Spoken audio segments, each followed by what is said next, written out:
অনেকেই গুগল অ্যাডসেন্সকে সোনার হরিণ মনে করেন। আসলে সোনার হরিণ পাওয়া কি এতই সহজ?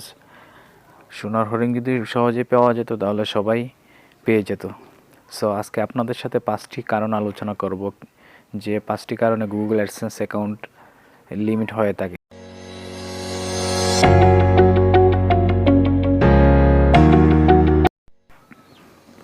নতুন অবস্থায় অনেক অ্যাডসেন্স অ্যাকাউন্টেই লিমিট হয়ে যায়। সো কিসের জন্য লিমিট হয়, কোন কারণে লিমিট হয়, তার মধ্যে 5টি মোস্ট কারণ আপনাদেরকে আমি এখন এক্সপ্লেন করব।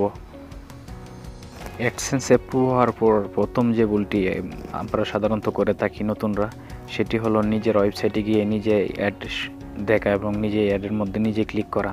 সো এটি করার কারণে গুগল অ্যাডসেন্স অ্যাকাউন্ট লিমিট হয়ে যেতে পারে। নাম্বার 2-র মধ্যে রয়েছে নিজের ওয়েবসাইটে বিভিন্ন সোশ্যাল মিডিয়া সাইটে অতিরিক্ত শেয়ার করা। সো অতিরিক্ত শেয়ার করার কারণেও ইনভ্যালিড ট্রাফিক আসে, আর ইনভ্যালিড ট্রাফিক আসার কারণে আপনার গুগল অ্যাডসেন্স অ্যাকাউন্টটি লিমিট হয়ে যেতে পারে।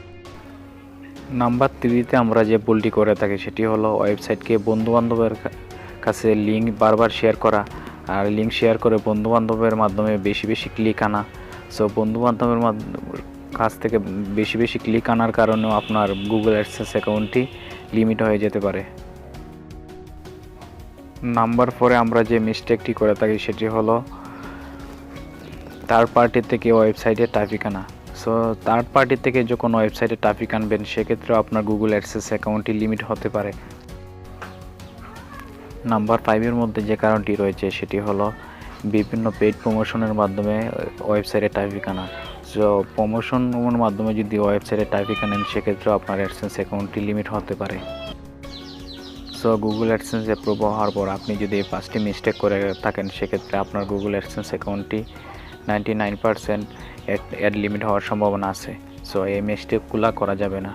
আর আপনার যদি অ্যাডসেন্স অ্যাকাউন্টটি লিমিট হয়ে যায়, কীভাবে সলভ করবেন সেই সমস্যাটি আমার ভিডিও ডিসক্রিপশনে পেয়ে যাবেন।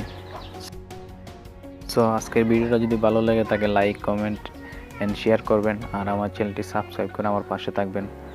ধন্যবাদ সবাইকে।